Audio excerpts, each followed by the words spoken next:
And now, it's that time of the week once again. Welcome to the Departure Lounge podcast with your hosts, Tom Whittle and Steve Woldridge. Your ticket to the home of aviation podcasts. Sit back, relax, and enjoy the flight.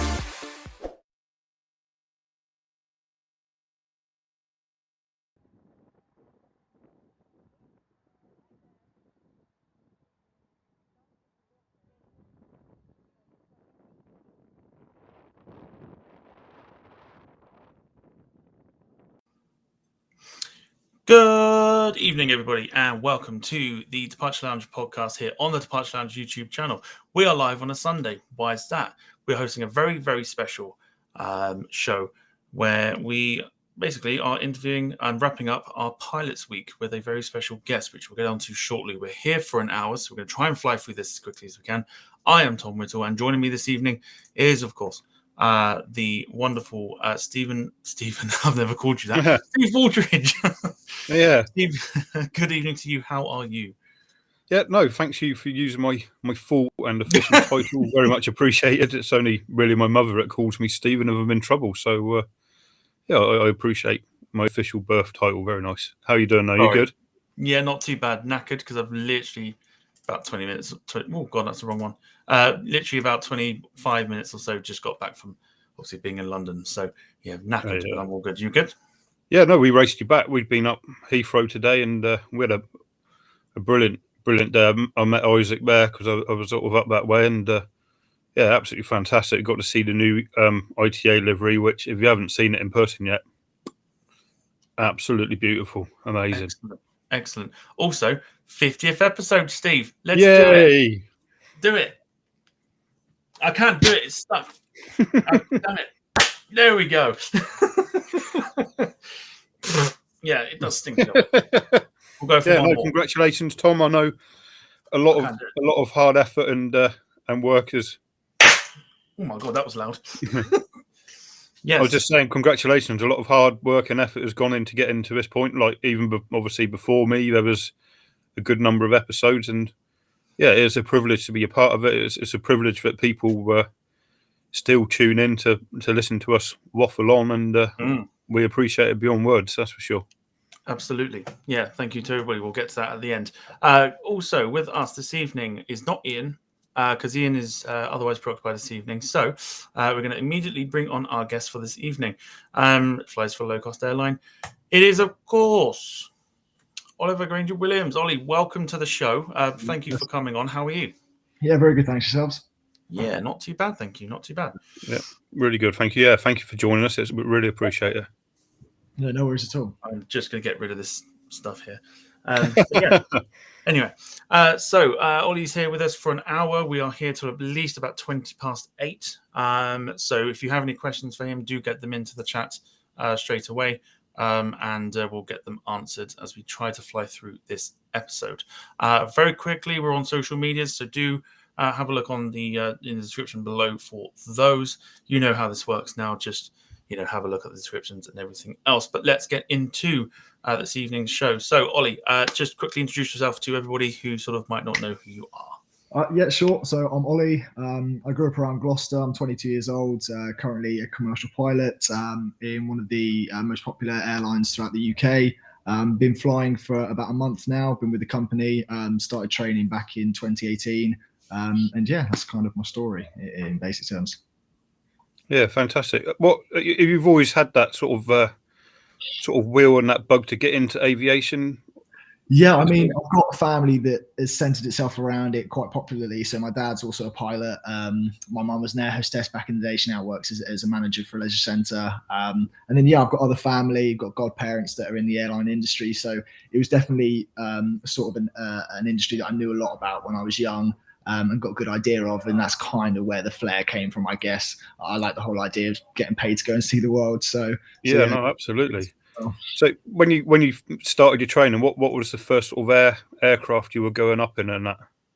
So the first aircraft, so we did our basic training out in Arizona, actually, because the weather's really good out there. So they send you typically throughout the training process for commercial airlines off to countries where the weather's really good. So you can kind of do the flights a lot and not get affected by the UK weather, the UK clouds and stuff. Yeah, absolutely. So I went out there and I flew Pipers, a couple of Cessnas, a Seneca. So yeah, a bunch of small aircraft ranging from between 2 and sort of 6-seater aircraft.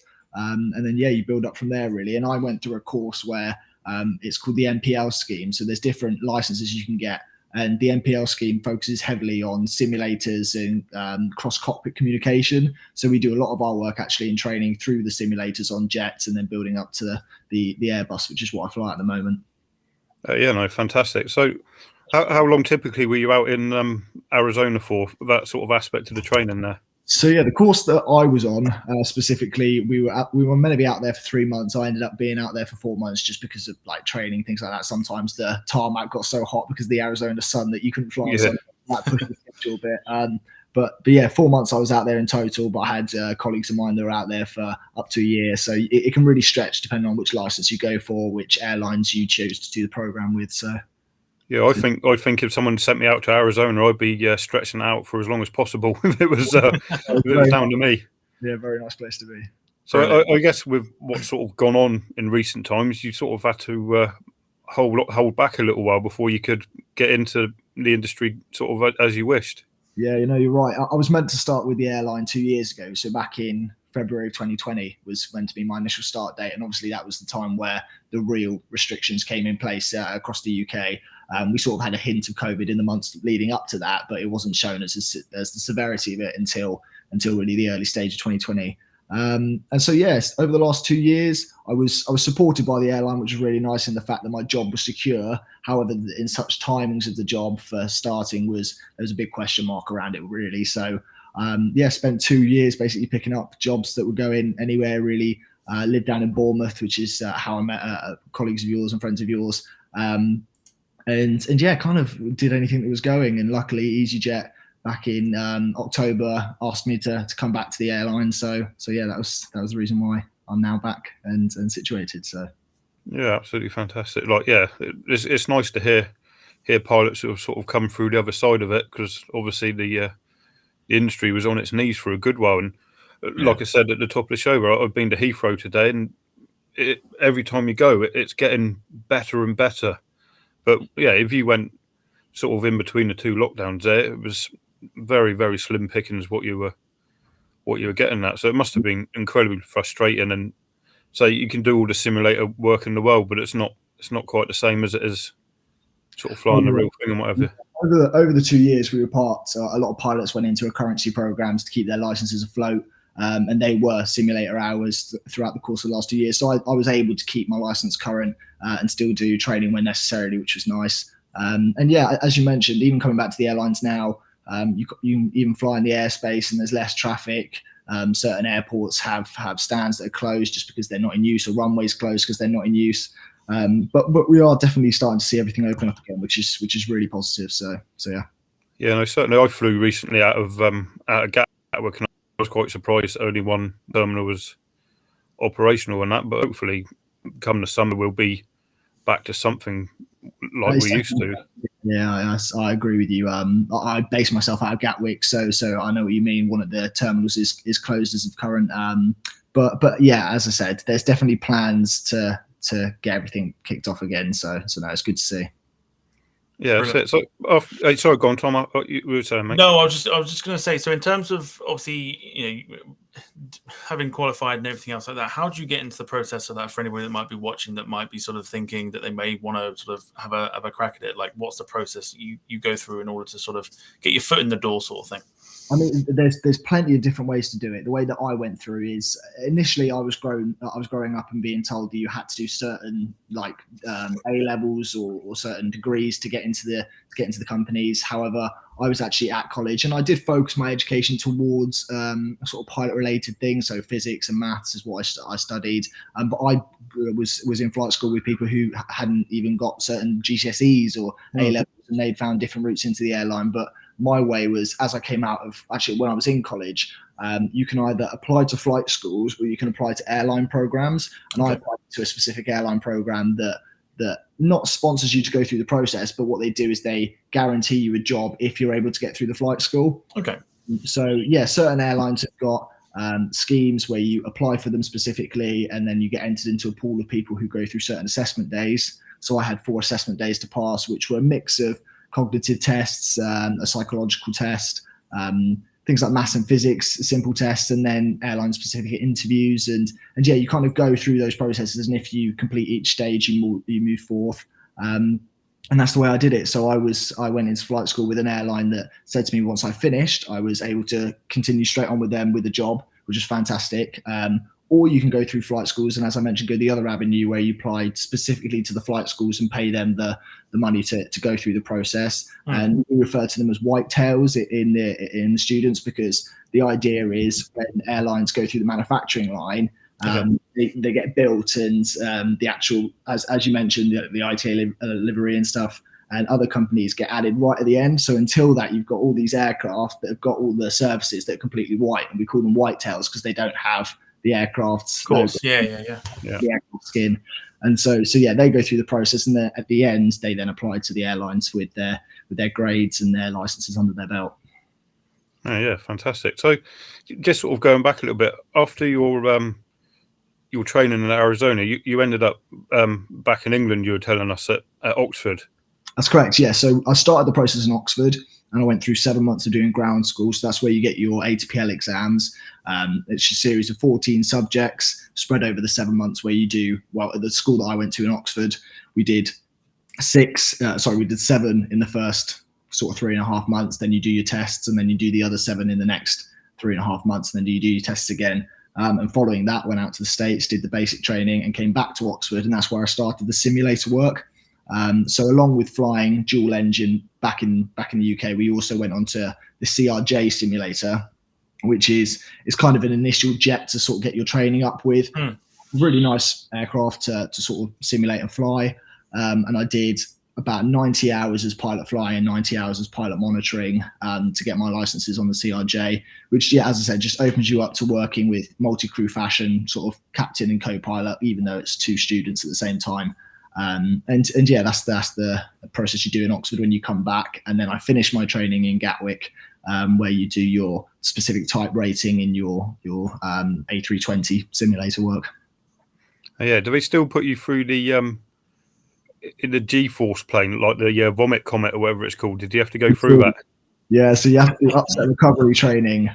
So no, that was a lot of fun. You only get to do a couple of hours of it, which I thoroughly enjoyed. I thought it was pretty cool, where you get to actually learn how to do like barrel rolls and loops and like stool dives and stuff like that. It's definitely a laugh, but yeah, that was quite a lot of fun. There was even a time with one of my instructors where he basically puts you in a certain configuration and states the aircraft, and then he says recover, and you open your eyes and recover. And the very first thing that you want to do in a recovery is figure out where you are before you make any movements. And so you kind of see if your nose high, if your nose low, what your bank angle is.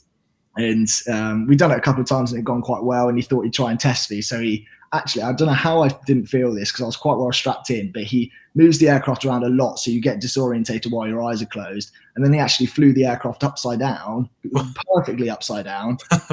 And then he went, recover, and I opened my eyes, and I'm not gonna lie, it took me a second or two.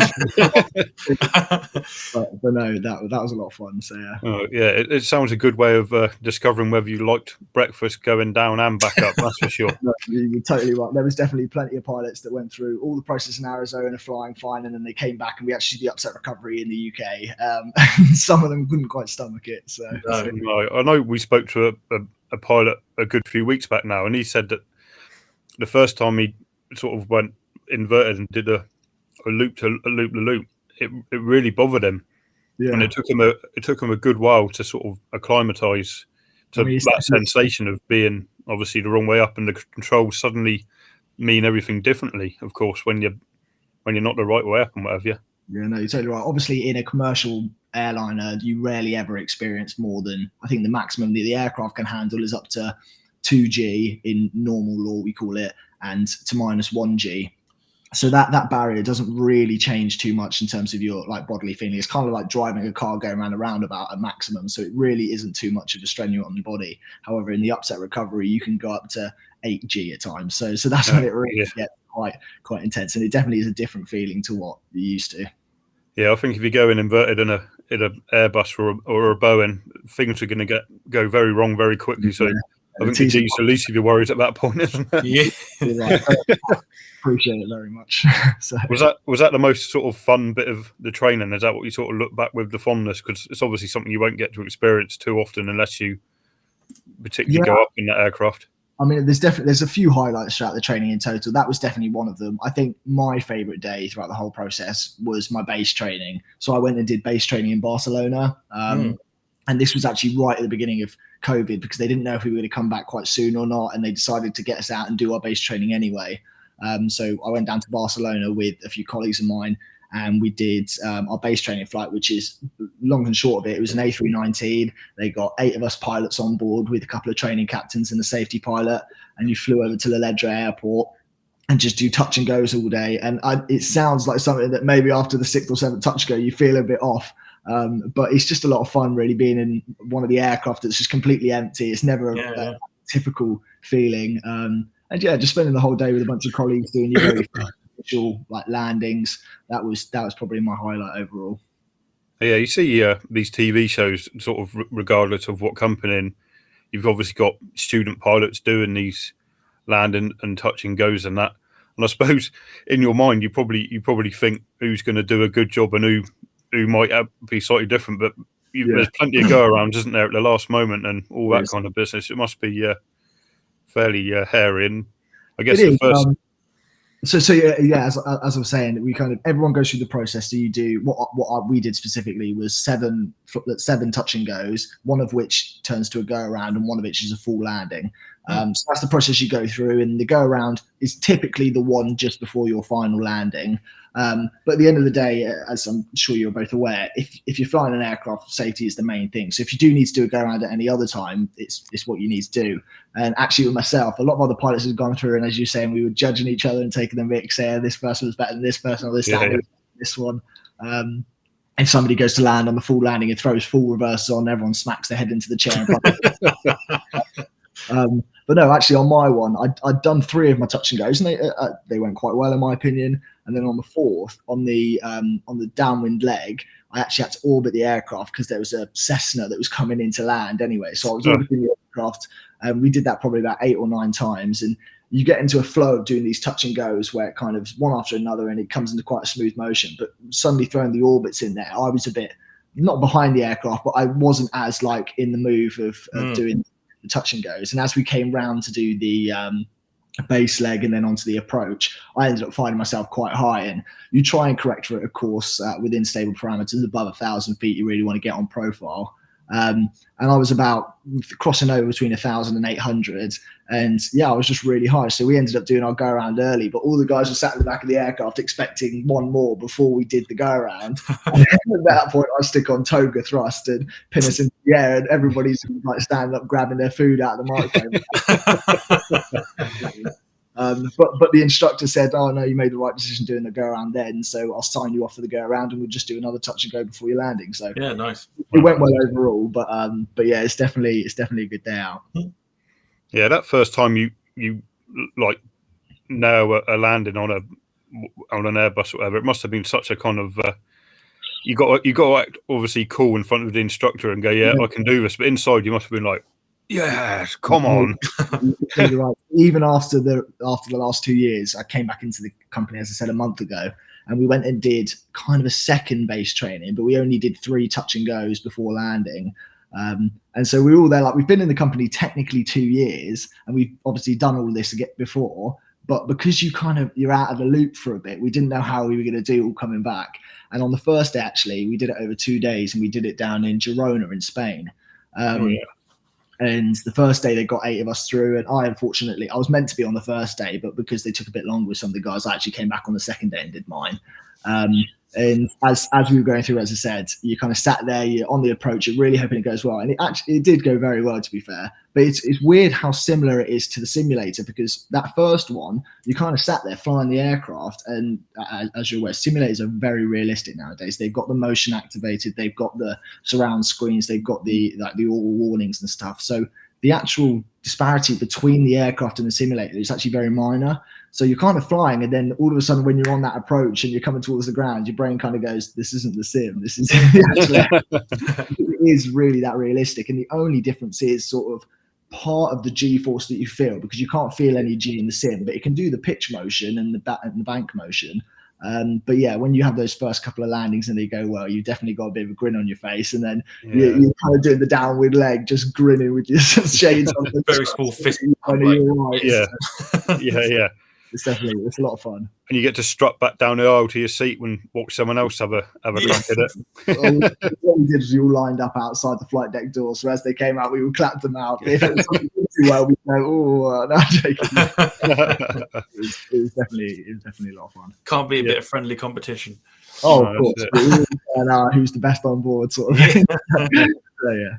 Brilliant. Those simulators, though, what they teach you and what they throw at you. Again, we had a pilot on, and he said if even one or two of those things happened in real life, you'd walk away from it. Yeah, like the amount of things that they make you train for, on the 1,000,000 to 1 chance you lose both engines, or you have a crosswind out of parameters and that. So yeah, so the way that the simulator works is, and what's something that I found really like prominent over the last week, now actually being in the airline, the simulator prepares you for every emergency. So I prepared for everything from, as you say, like crosswind landings, which are sort of on the minor scale of like risk factors, all the way up to like decompressurization at 35,000 feet and having to throw the oxygen mask on, spin down the altimeter and kind of get a move on. And so if you prepare extensively for them, it means those things that you experience on a day-to-day, like a computer reset or like a breaker pin coming out or something like that, they're very minor and you can handle them easily. But yeah, it's one of those things where the simulator process is a hell of a lot more stressful than the aircraft, because they want to put you in those sorts of states where if you can handle this, you can handle anything. So it's all about being good with your threat and error management, and as I said, monitoring cross cockpit, doing we call them DODAs. Once you've completed an error with the aircraft, where you diagnose, you look at your options, you possibly divert, and you decide where you're going to go. You delegate actions between yourselves, and then you review the task at the end. And obviously throughout all of that, you're looking at the time, you're looking at the airports that are close by if you need to get the aircraft on the ground for a fire or sort of like a medical emergency, for example. So yeah, as the other pilot had mentioned, the simulator prepares you really for all of that, which you very rarely experience on a day-to-day basis. A day-to-day basis is very much take off from here, land here, and throughout that process, you might have 1 or 2 computer resets, or maybe something bad happening down the back. Like, for example, in the week, we had a passenger with like that pain in their ears because of just descending. You know, some people get when they get to high altitudes, they have problems with their ears, problems with their eyes, and whatnot. And it's things like that which you experience on a day-to-day, which is very different to the simulator, but you can handle that pretty easily because you've done so much other training. Yeah, so I think like the most famous case in the last few years was Sully putting it down on the water. And he said something along the lines of, "I'm not a hero, I just did my job. I just did what I was trained for."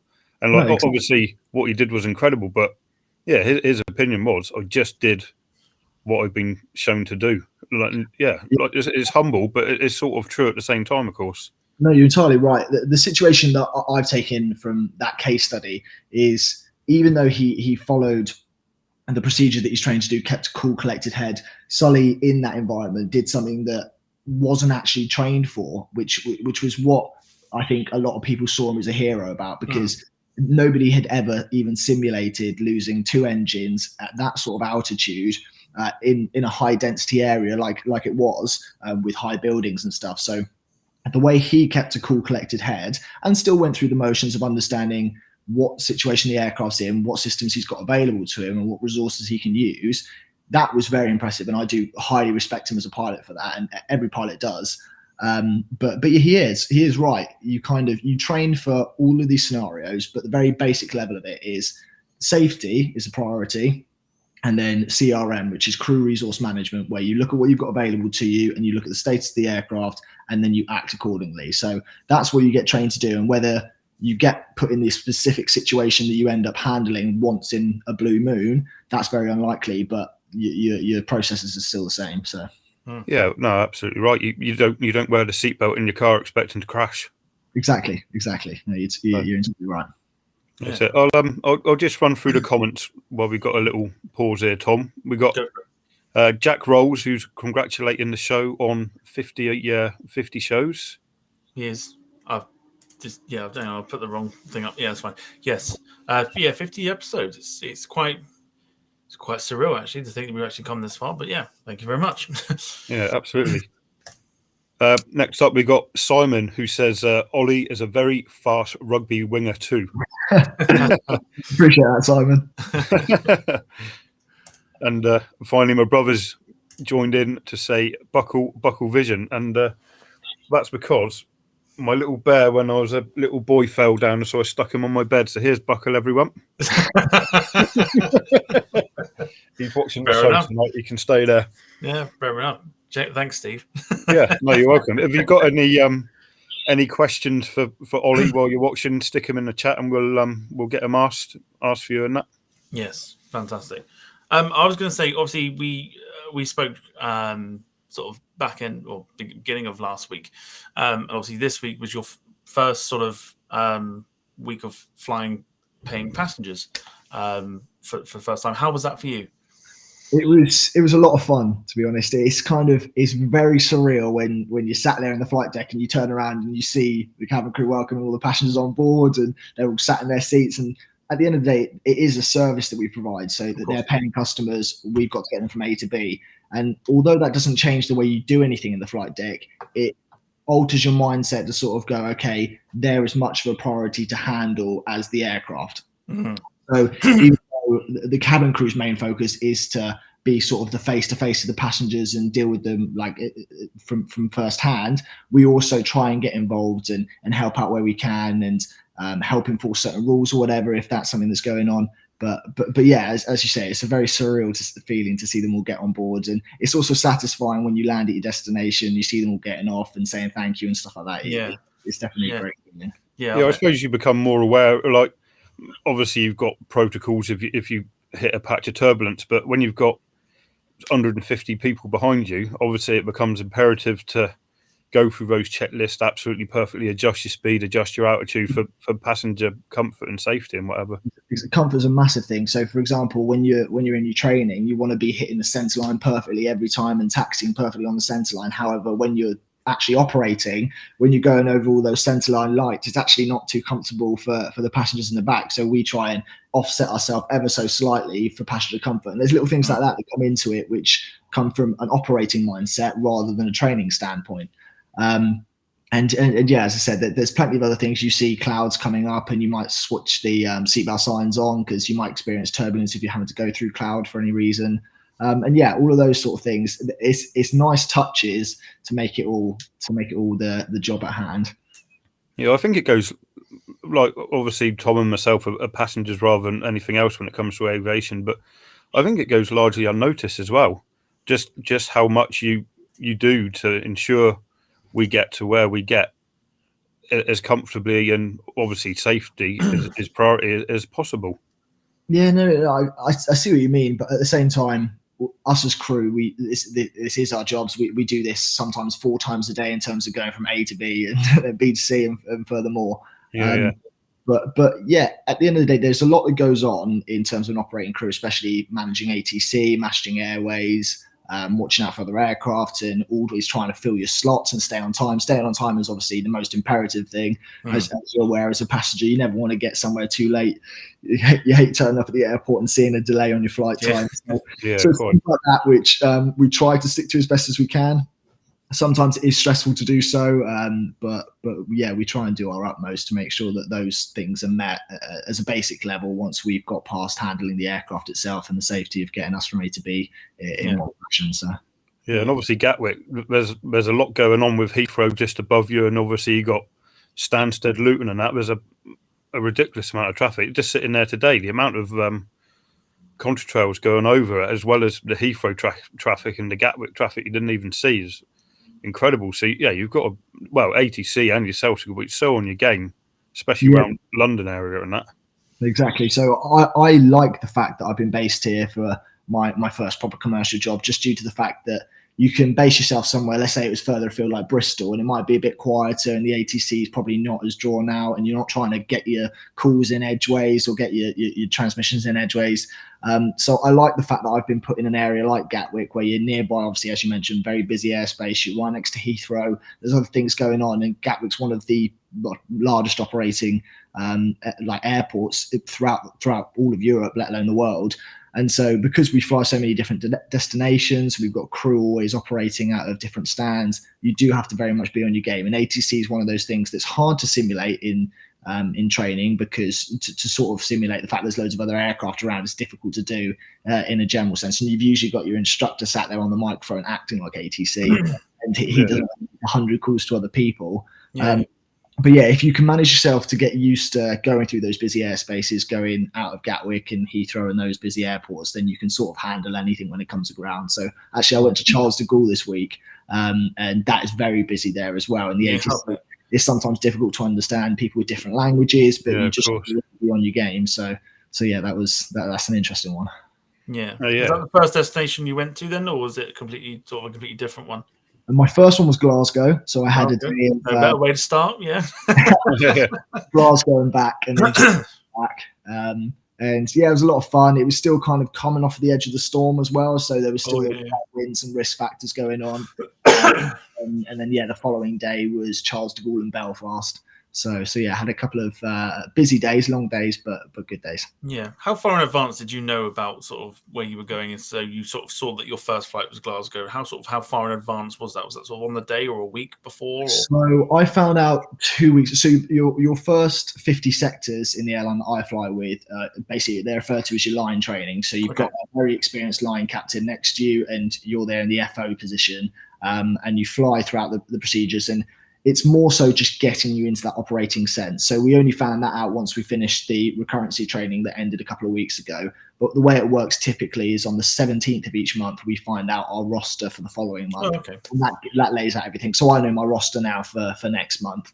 And you find that out accordingly every month on the 17th. Yeah.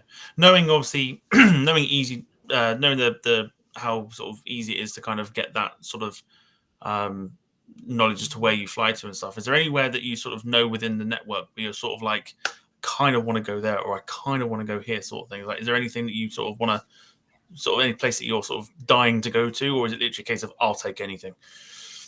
I definitely will take anything. That's the main thing. But I think the ones that I'm really excited about, I've got it on my roster actually for next week. I've got Geneva. And the thing about Geneva is it's quite a difficult approach in the sense that you come in like around these high mountainous areas. But it's pretty much a spectacle to go to, because you fly down an amazing route and then you come down through the mountains onto the approach. So that, out of all the ones that I can think of, is definitely going to be a lot of fun. I'm sure there's other ones that I'll experience which have got their own perks, but Geneva is definitely high on the list. I think between Innsbruck us as well would be the one. sort of between us and that, obviously you got people watching and stuff. Do pilots have a particular destination where they get given it and then they go, oh really? See, I think people prefer to have flights that sort of cross just in between the hour and 2 hour mark, because anything less than an hour is a very busy flight. So for example, Jersey was extremely busy because you're literally up and down in a matter of minutes. And then if you cross over the other side of 2 hours, I don't know, it goes like Tel Aviv, that's always quite a long one to go to. So I think people like the ones that are within the sort of hour to 2, maybe 3 hour mark. It gives you enough time to sort of get yourself set, get yourself in the cruise, have a few minutes to yourself to like collect yourself, and then get on the approach. But I think every pilot's got their own preference. So yeah, absolutely. That Glasgow flight there, like when I came out of Gatwick, you come out, it's a right steep bank, and you end up flying up East London. So you've also gone like straight parallel to the airport, and then gone over East London and up, and that. It's a great way to leave Gatwick if you go in that route, that's for sure. Yeah, definitely. No, it's a lot of fun. And as I say, Gatwick airspace is incredibly busy. So sometimes you don't always get to appreciate it. But in the week, there wasn't actually much traffic when I was flying because I flew a couple of late flights where I got in at like 11:30, like almost close to midnight. And when you're flying around that time and you've got everything lit up and it's quite beautiful. That's always nice to sort of just kind of take a step back and appreciate the view and appreciate what you're doing at the time. So yeah, no, these cities from night time, like we said, we've had a few pilots, and they always say coming into London is like they've been all over the world, but London's the one that's still sort of is awe-inspiring as a pilot. So yeah, definitely. Yeah, you're lucky to be based there. Yeah, 100%. And the thing about being in the UK as a standpoint, we're obviously disconnected from Europe. So whenever you are flying across that route, Europe, sometimes you can go up and down. It doesn't really feel like you've gone too far, even if you just go across the land, because you don't really get the chance of going over water and seeing like the coast and stuff like that. Whereas every single time you leave the UK, especially going south, you can see obviously all the southern counties and things like that. Like, for example, I flew over Bournemouth the other day, and it's always wicked to see those places where you've lived, especially on the coast, and just kind of take it all in. You weren't tempted to flush the toilet over Bournemouth then? I enjoy myself down in Bournemouth, so that's a lovely place. Yeah. We have got a question from Jack Rolls, and it says, Ollie, were you an aviation spotter before moving into the airline? And massive congratulations on your job. Oh, I really appreciate that, Jack. I wasn't an aviation spotter. I was into aviation, but didn't do much spotting myself. I got the chance to go on trips with my dad, and you'd see aircraft and you see a lot of pilots and get a good idea of the companies, but not so much being at the airport and spotting the aircraft myself. But I've always had obviously a massive interest within aviation. Hopefully that answers. I'll jump in and go with Plane Spotter 555 says you did as you were asked, Steve. I'm proud. I think that was to do with the bear, I think. Martin Waldridge, your brother again, saying happy 50th show. Thank you very much. And then Simon piping in to say, nice Lions cap, Ollie. Well, I appreciate it. No, so, yeah, I've got to get the rugby stuff. The rugby game was on today, so I thought I'd throw the hat on when I went down to the pub. So yeah. Absolutely. Wonderful. Yeah, to be fair, I'm not nice to Simon very often, but if you're on Facebook or whatever, check out Simon Colton Photography, because his photos are absolutely wonderful. So yeah, brilliant guy. You do get a chance. My sporting stuff as well. So if anyone's interested in sport and photography, he's also great on that. Oh, yeah, nice little plug for you there, Simon. Little plug, yeah. Nice. Excellent. Yeah, I was going to say, what are you sort of type rated on at the moment then?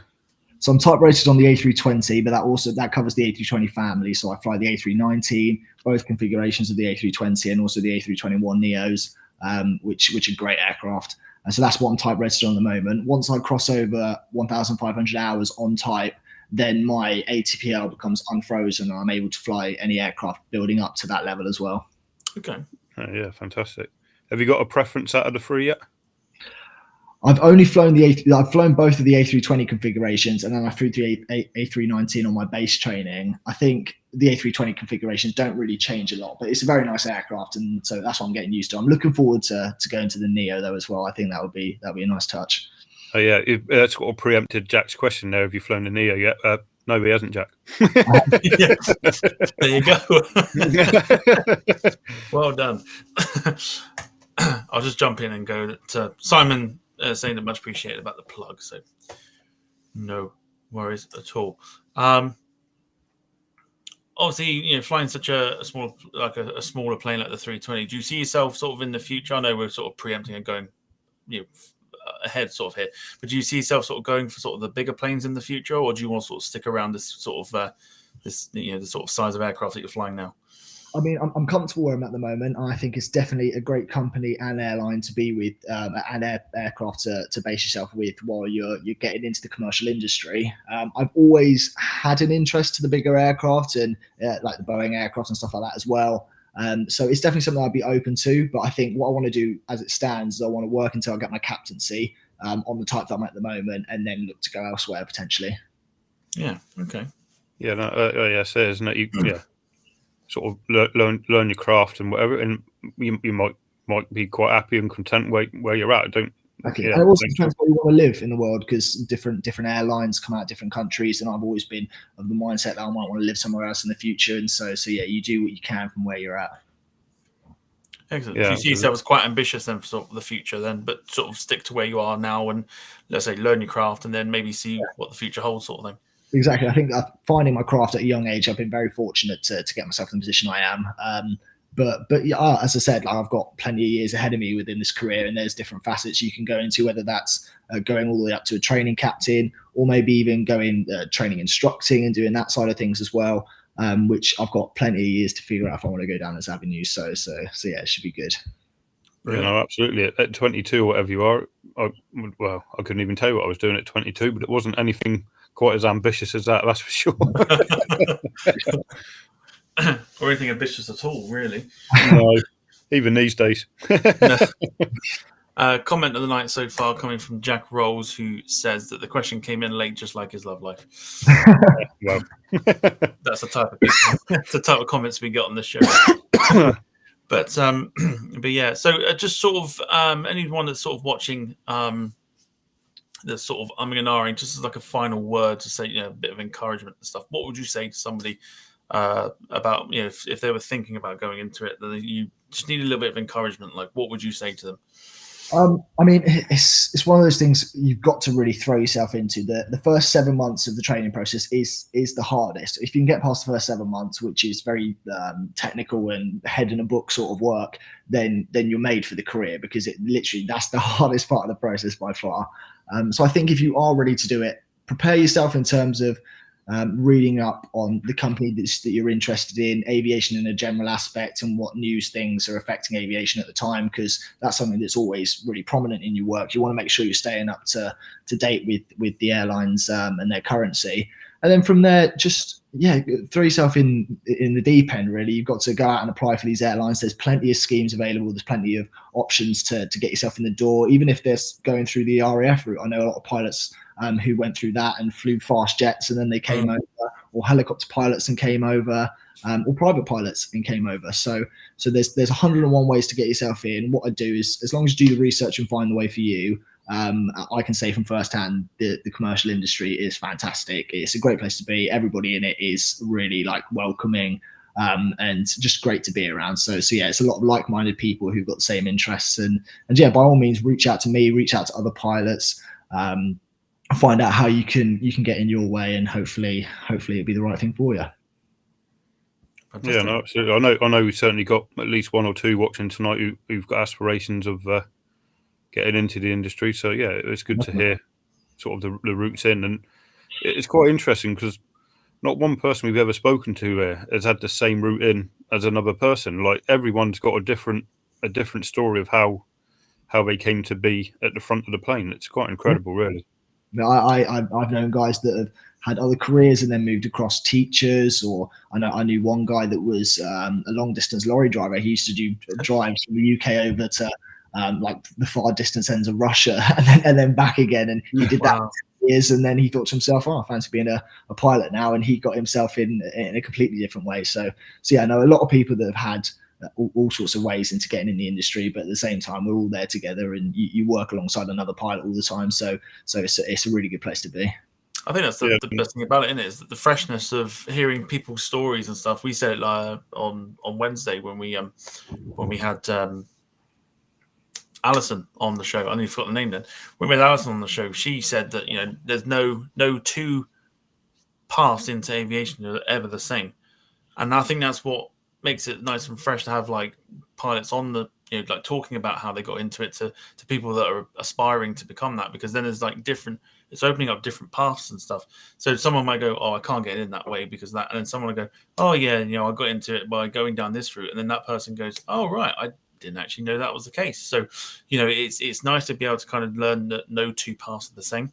Yeah, exactly. Go in so many different paths, like you say, like the military, which is becoming more and more popular, I think, nowadays.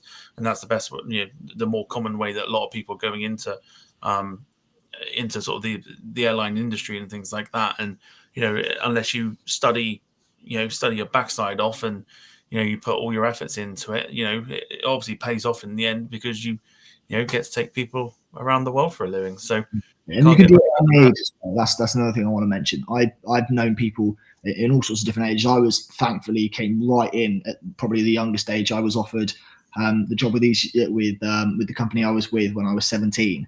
So it's just before I did my A-level exams, which wasn't the greatest idea. I might not have taken those A-level exams as seriously as I would if I didn't have the job offer on the table.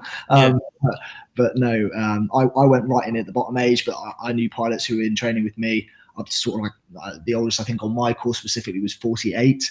And so yeah, there's people of all ages doing it, and that wasn't even the oldest in the company. He was just the oldest in my class at the time. But I knew other people throughout the flight school who were older and younger, and all across the spectrum in between. So never, if you've got the idea of wanting to get in the door, don't write yourself off on age, because age is never something that comes into it with the airlines.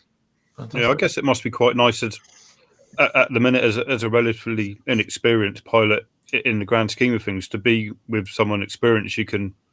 You get their story and you get to ask advice rather than sort of finding out for your instructor wherever you've done it wrong. You've got a first officer and you get to say such and such. You get the information fresh straight off the bat. You can sort of apply it sort of straight away, which must be very, very helpful. It really is, and I think both everyone's got something to offer. I bring into the airline probably quite a modern or young aspect to maybe some of the processes or the safety things that we have in the airline. But there's guys who've got loads of experience who can kind of predict certain things that are going to happen in the aircraft, and they pass that on to me. I pass my limited experience, but maybe modern knowledge of systems and maths and things like that, which you use on a daily basis to them. And yeah, at the end of the day, it comes together is that CRM aspect I mentioned earlier with managing the resources you have as a crew. And yeah, making sure that everyone's being resourceful.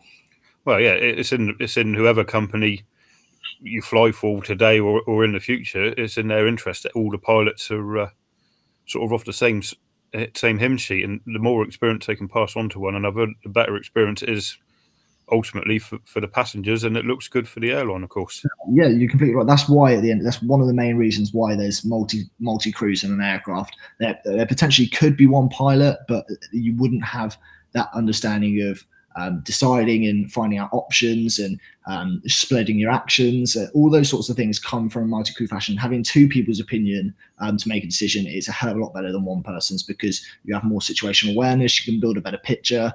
But when you bring it right down to the basics, you both go, as you said, off the same hymn sheet with your standard operating procedures, and it works really well. So, yeah, no, that's it. Like, yeah, in that situation, especially if, like, God forbid something went wrong, if you both sort of agree on your course of action, it's got to be better than having an argument at 30,000 feet and dropping rapidly. That's without a doubt. Yeah, you're right. Definitely. We'll just run over one last comment, and then what we'll do is, because we're only on for an hour this evening, we'll start to close the show up. But Jack Rolls says, "I'll definitely make sure to follow you on Instagram, Ollie. Always been a huge fan of the aviation world, and it's great that a young man like you got into this." So the question for that is, what would be your Instagram, if you're on Instagram, for people to potentially reach out to you? Yeah, my Instagram tag is OJOGW, so I'll say that phonetically for anybody listening. So it's Oscar Juliet Oscar Golf Whiskey. So yeah, by all means, follow me if you like. I post things on there to do with aviation, to do with places I've been, and yeah, you're always more than welcome to drop me a message, and I'll get back to you as soon as I can. So I believe that's right. Have I put that right? That's spot on. Yes. Excellent. There you go. So you can follow Ollie on Instagram and reach out to him and ask him anything you like in regards to sort of how to get into the aviation industry. So I'm sure we'll do that. Steve probably has done that already. No, I was just checking it out right now. Yeah. Always good to be professional there, Steve. Yeah, not a problem. Brilliant. Fantastic. Right, yeah, as we're only on for an hour, we got about 10 minutes to wrap up, and I know we got to let Ollie go very quickly. So I'll tell you what we'll do. We'll let you go, but if you've got any shout-outs for anybody, and then obviously we'll wrap the show up ourselves so we can let you go, because you've got a busy morning tomorrow. So anybody you want to shout out, go for it. Yeah, I mean, firstly to Simon, putting me in connection with you guys, massive shout out to him, and all the Bournemouth rugby boys as well, being down there, massive shout out to those guys. And then, yeah, family and friends who know who you are. So I appreciate everything you've done to get me in this position. And yeah, it's been great meeting you both on the show, guys. Yeah, no, it's been our absolute pleasure. Thank you for coming on. Yeah, likewise. By all means, thank you. Excellent. So we'll let you go. So thank you for coming onto the show, and take care and safe flying. Thanks so much. Look after yourself. See you soon. Bye-bye. Congrats on Take the PC. See you now. Bye-bye. So that was Ollie. Say it was a brief show tonight for the 50th show. Hopefully everybody enjoyed that. I know there was not a lot of advertisement for it because I've been away, Steve's been away, so we haven't really been able to get it around. But a good few people have watched anyway, so that's good stuff. So just us now, Steve. No, it's got a bit lonely, and got a bit lonely. Hi, everyone. But no, I'll tell you what. I want to raise one issue while we're here that I noticed on my way home. Not that I look at my phone on my way home. Don't report me. But I noticed that a couple of people have decided to take advantage of the news that broke earlier today, which, of course, there's a lot of rumor going around about the Antonov AN225. There was fake rumors. There was, lots of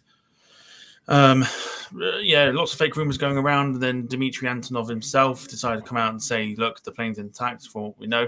Obviously, we're not going to go too into politics and stuff, because we're trying to keep the channel of a non-politic side. Obviously, there was another attack again this morning on the airport, and of course, the plane has been reported as now destroyed. What really gets my goat about all this is that people are taking advantage of this and the fact that, yes, it's the Antonov 225. Yes, it's it's the only one that's around, and yes, a lot of people haven't seen it.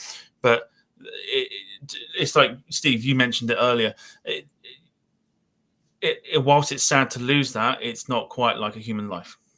Well, no, like, it is a piece of aviation history, but when all's said and done, it's a bit of metal with some rubber wheels on it, and the countless lives that are being pointlessly lost. It's not relevant, unfortunately. It has no relevance in the grand scheme of things to get yourself a few likes and that kind of thing. It shouldn't be on.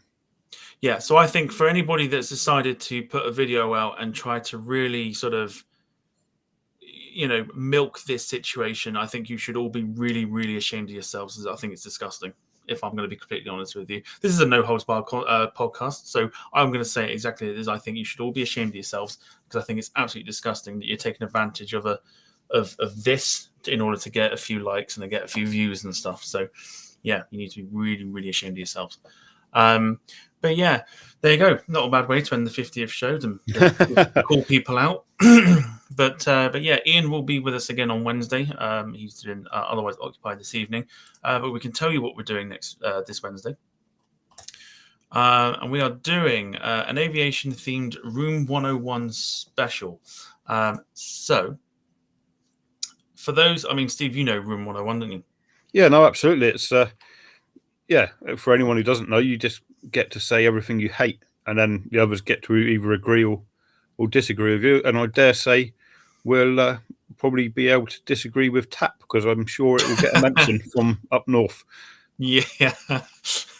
So yeah, the certain Ian, person will probably moan about TAP again and again and again. But basically, we'll come up with aviation topics for ourselves that we just basically do not like. And then we basically rant about it. We have a good old moan about it, and then we pass it over to the comments to see whether it's worth a thumbs up or a thumbs down. And then we put it into certain categories. It should be interesting. Should be a lot of fun. Something a little bit different for us. And then, we got a good couple shows coming up after that as well. So very, very busy going into March.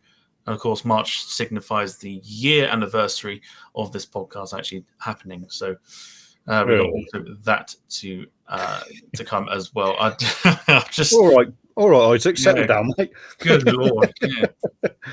Have you had your glass of milk yet? Goodness me. Coming out with I've got to change the graphic. I've got to keep doing this. I hate Bristol. Well, what can you say? I like Bristol. So, there you go. But yes, we're going to wrap the show up now. It's a short show this evening for our 50th show. We'll make up for it on Wednesday when we have Ian back, and we'll have a good old moan about all things that we don't like about aviation. I've got a good few already. I'm sure, Steve, you've got a handful. Oh, I'm the most grumpy, miserable bloke you've ever met. Don't you worry about my list. It'll be, So yeah. you've got competition if you think that's right. But yeah, so we're going to wrap the show up this evening. So we're just going to do just a fair just a handful of shout outs just while we're here. So Steve, if you'd like to do yours. Yep. First up, it goes without saying, Ollie, thank you for joining us. Absolute legend. Good luck with your career. Like, I really sincerely hope it goes well for you. Simon Carlton, if you're still watching, this show wouldn't have been possible without you tonight. So we really do appreciate you putting us in touch with him. It's very good of you. And finally, Isaac, his mum did a banging little millionaire shortbread today for us to have whilst playing spotting. So I appreciate that. And in exchange, I've put Buckle on show for you as you wished. And as I've got a spare one by hand, I will give it another little pop. I did have one. Where's it gone? There we go. I'll do it again. But yeah, 50 shows, everybody. And, we're closing in on 100, which will probably be at some point in the new year, maybe. I don't talk about new year already, but there it is. Isn't it amazing how that came out? But like, oh yeah, weird. But we'll leave that on there because why not? So yeah, we'll do. I'll give a quick couple of shout outs to everyone that sort of briefly watched us for this evening. I say it is a quick 50th show. If you are new around here and you haven't subscribed, do subscribe to us. Of course, we passed 1,000 subscribers on Wednesday. This coming Wednesday, we'll be launching our competition, which I'll briefly mention very quickly. We are looking for t-shirt designs. We're going to launch a competition to get you guys to design a competition. Competition on basically if you want your designs on our shop. They do sell really well. So if you want your designs to be worn by people around the world, do design a shirt and send it to our social medias. We may even make an email. We're going to launch it on Wednesday, like I said.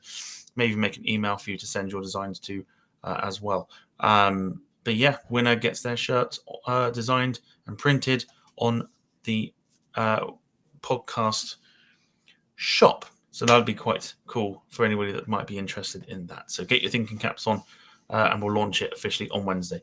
Right, all that's left to say, like I said, Wednesday, Room 101 style show. It should be a lot of fun. So if you want to hear three grumpy old men moan about aviation, do tune in to us then for episode 51. 7:30 p.m., of course, on Wednesday. And Steve, if you want to say goodbye. Yep, just to address Sam quickly, I've started reading the Bible recently and I've got to the section about Judas. So welcome to the show. Class. Brilliant. Yeah, no, I didn't say it in my shout outs just now, but to get to 50 shows, Tom, like absolutely phenomenal. So well done. And Thank you. I know everyone at home enjoys it and we've got quite a loyal follower now. And this is all on your head. So like well done with it all and that. Thank you. So yeah, I will trademark it out again because I know people are enjoying it. So cheerio, my lovelies. Until the next time, stay safe, stay sexy, and take care. Cheerio. Lovely. See you on Wednesday, Steve. Bye now. And for me, just to reiterate what Steve said, basically, thank you for watching for 50 episodes. We're going to be doing obviously 50 more in the future. But yeah, we'll see you on Wednesday for another episode of the Departure Lounge podcast here on the Departure Lounge YouTube channel. Have a fantastic start to the week, and we'll see you on Wednesday. Take care, everybody. See you Wednesday. I nearly did it then. Bye.